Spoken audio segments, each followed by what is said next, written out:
UPSC examination and prelims especially is about facing your fears and taking them head on.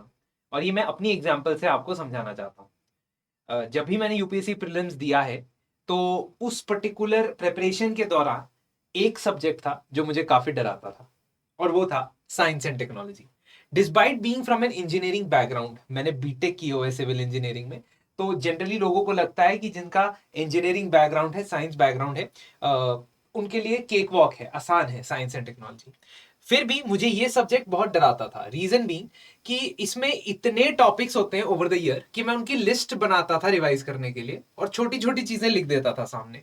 ठीक है, जैसे ये मेरी लिस्ट है, बहुत छोटे छोटे टॉपिक्स के नाम आपको शायद दिख भी नहीं रहे होंगे। मैं इसको जूम करूंगा तो शायद दिख जाएंगे। ठीक है, क्वार्क्स, न्यूट्रिनोज, ब्राउन डॉर्फ, ये बड़े टॉपिक्स हैं जिनको मैं एक लाइन में एक्सप्लेन नहीं कर सकता, और कुछ चीजों के नाम हैं जो आप करंट अफेयर्स में पढ़ते हो। अगर मैं इसको कंपाइल करूं ना तो तक लगभग 100 से ज्यादा टॉपिक्स हो जाते थे। ठीक है, इस तरीके से मैं कंपाइल कर रहा था, इतने छोटे कि आपको दिख भी नहीं रहे, यू कांट इवन सी, मुझे जूम करके आपको दिखाना पड़ रहा है।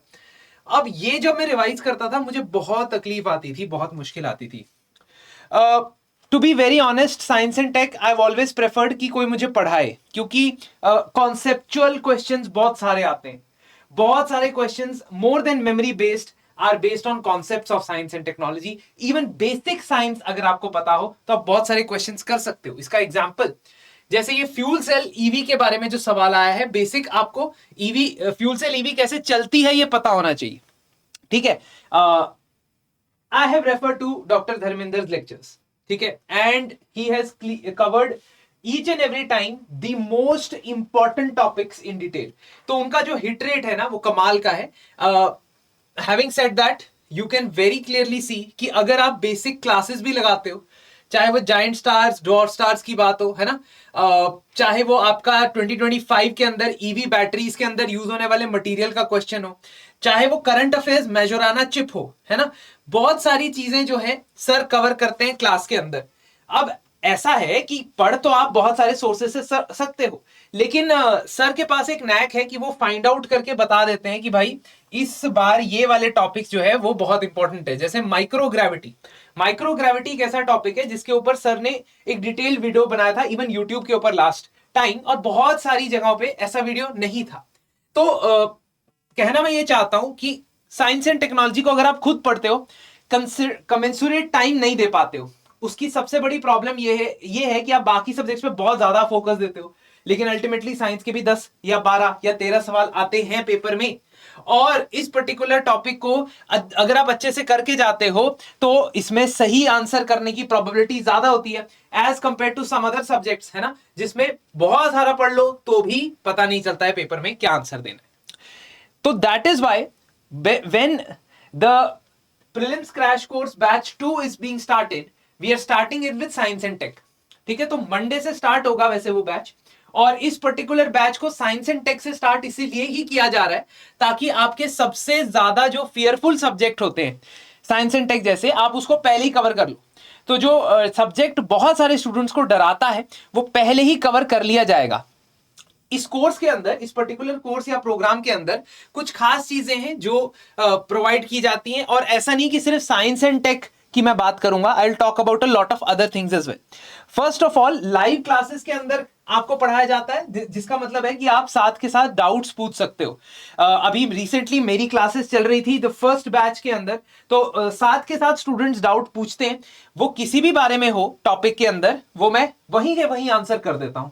इसके साथ साथ प्रीवियस ईयर क्वेश्चन ना साथ में एम्बेडेड होते हैं। एम्बेडेड मतलब कि मान लो मैंने पार्लियामेंट पढ़ा दिया पूरा, है ना, या सर ने लेट्स से इलेक्ट्रॉनिक्स आईटी पढ़ा दिया, तो उसके बाद वो प्रीवियस ईयर क्वेश्चंस जितने भी आए हैं उसमें से पिछले 5 या 6 या 7 साल के, वो साथ में ही डिस्कस कर लेंगे।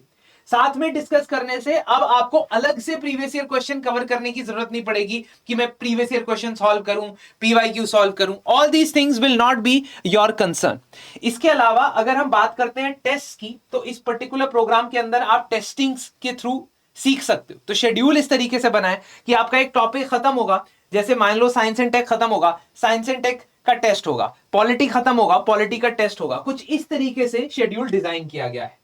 मैप्स के लिए, मैपिंग के लिए there will be a special class ठीक है। और अगर मैं बात करता हूं सीसैट की, तो सीसैट के लिए भी आप ऑप्ट कर सकते हो, बिकॉज सीसैट क्लासेस भी स्टार्ट होंगी इसके अंदर, तो वहां पे भी क्लासेस के थ्रू, लाइव क्लासेस के थ्रू आपको पढ़ाया जाएगा।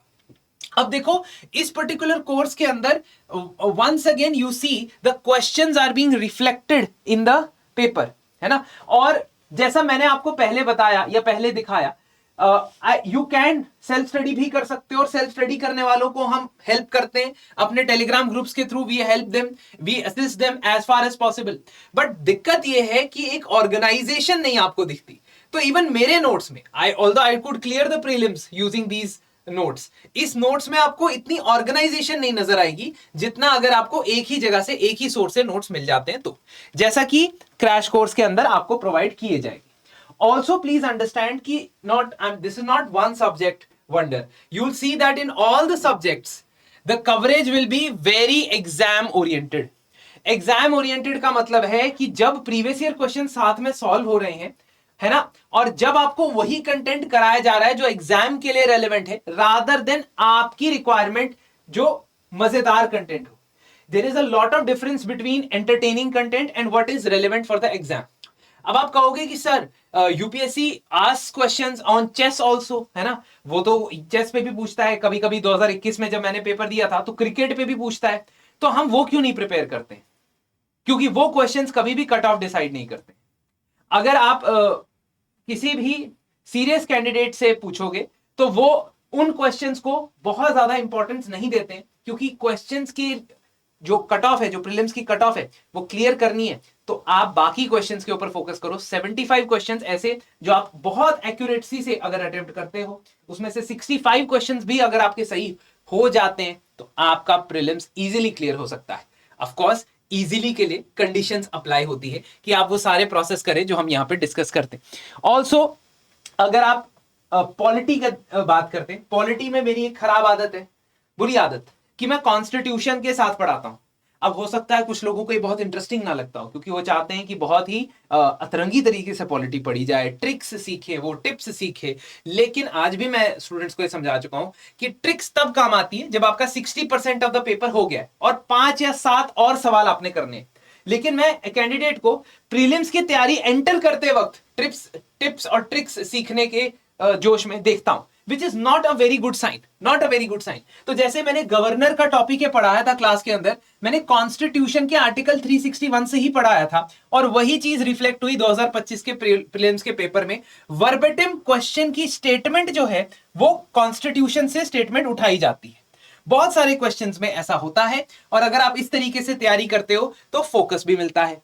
And same is goes for environment and ecology, है ना, अनदर सब्जेक्ट जिसमें बहुत हेल्प हुई मुझे भी अपनी प्रिपरेशन में, तभी मैं आपको बता रहा हूं क्योंकि बहुत वास्ट सब्जेक्ट है। लेकिन डॉक्टर मनमीत मैम ने इस सब्जेक्ट को बहुत ही कंडेंस किया हुआ है, और कंडेंस करके इन पर्टिकुलर टॉपिक्स, जैसे कि ये क्वेश्चन आया फॉर एग्जांपल CO2 एमिशंस के बारे में, या इंडिया में इलेक्ट्रिसिटी और हीट प्रोड्यूसर्स सबसे ज्यादा लार्जेस्ट CO2 एमिट करते हैं, तो उसके बारे में सवाल आया, उनके नोट से डायरेक्टली रिफ्लेक्ट होता है। तो इसी तरीके से आप को इंश्योर करवाएंगे कि प्रीलिम्स ओरिएंटेड आपकी तैयारी रहे। In this age of distractions, बहुत सारी डिस्ट्रैक्शंस के अंदर आपका जो फोकस रहे वो सिर्फ एग्जाम क्लियर करने पर रहे, रैंक लाने पर रहे। तो इसी वजह से प्रीलिम्स 1 हमारा सेकंड बैच जो है वो लॉन्च हो रहा है।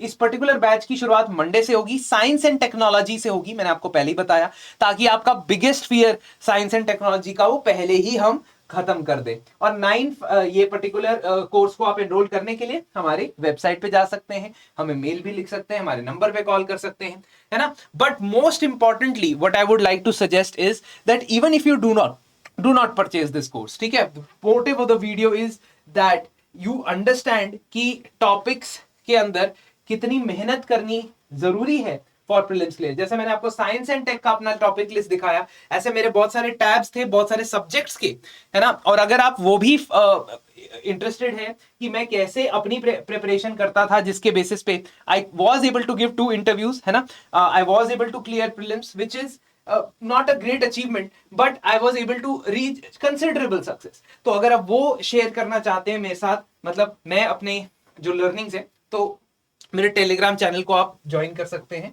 ठीक है। The Telegram channel is there, जिसका लिंक मैं डिस्क्रिप्शन में जरूर आपकी हेल्प करने के लिए लगाऊंगा, ठीक है। Anyways, so please please please आपसे रिक्वेस्ट है कि एक बार अपने फियर्स को फेस करें, चाहे वो आंसर राइटिंग का फियर हो, नहीं मैं पूरा तैयार कर लूंगा अपना उसके बाद ही आंसर लिखूंगा, या वो प्रीलिम्स के एमसीक्यू सॉल्व करने का फियर हो, उसको भी हम यहां पे कहते हैं कि face the fears and beyond that you will be able to fight to a proper level. तो इस तरीके से मैं आपसे आज ये बात करना चाहता था।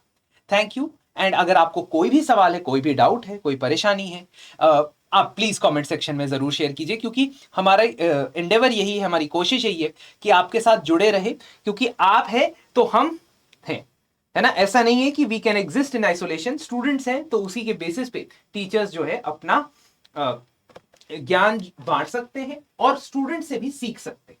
Thank you and have a very nice week ahead.